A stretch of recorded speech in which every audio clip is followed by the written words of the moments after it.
Former FBI Special Agent Chris Tarbell took down the world's most notorious hackers. A legend in the cyber community, his story is being made into books and movies. There's two types of companies. There's the company that's been hacked and the company that doesn't know they've been hacked. One scary thing, so we used to do in the FBI, is stand up a computer and kind of see what happens, just to learn what's going on the internet.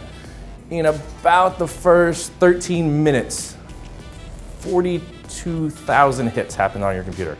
With 17 years in law enforcement, he is the nation's preeminent voice on cybersecurity.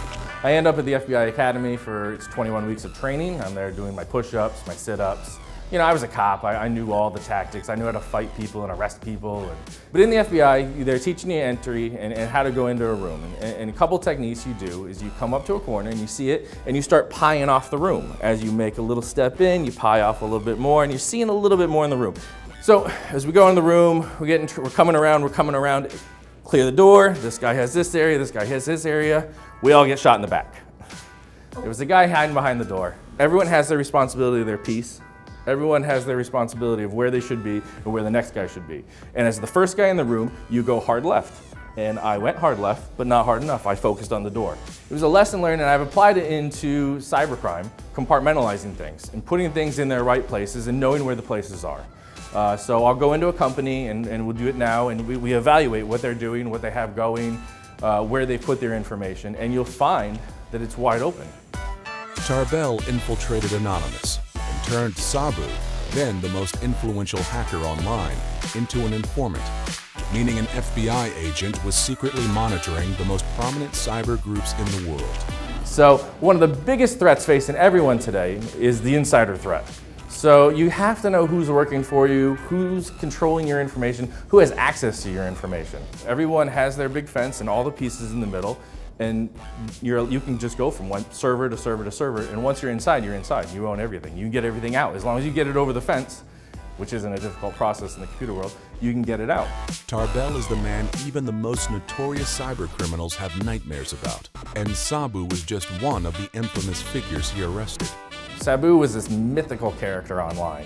We ended up arresting Sabu, and I lived with Sabu for the next 9 months. One hack was a media website, but what they did is the first thing they did is they went to the logs that the company kept and found out the IP addresses for the system administrators for their home IPs.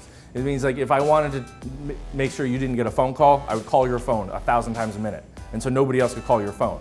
So if I'm DDoS in the administrator's house, they can't do anything while I'm on the server in the middle of the night stealing all the stuff. It gave me some great insight on what the hackers do, how they talk, how they work, their mindset. He put a stop to the dark web drug trafficking site The Silk Road, which had generated more than $1 billion in illicit business since 2011. The U.S. government was tasked summer of 2011 to find this site. There was a task force up in Baltimore with the DEA, the Secret Service, every federal agency except for the FBI. They're trying to do this knuckle dragger approach, you know, work up the chain, arrest somebody buy drugs, try to find who they sold it to and go at that. But it's an anonymous network. We can't do anything with an anonymous network, and so why don't you cyber dorks take a stab at it and see what you can do. We put the facts together of that it was a guy in San Francisco named Ross Ulbricht that was running the site. He was the Dread Pirate Roberts that everybody had spent years trying to find. We hang out in Ross's neighborhood. About 2:45, Ross comes out of his house with a laptop bag over his shoulder. Surveillance has been sitting on his house 24/7 watching him for about a week.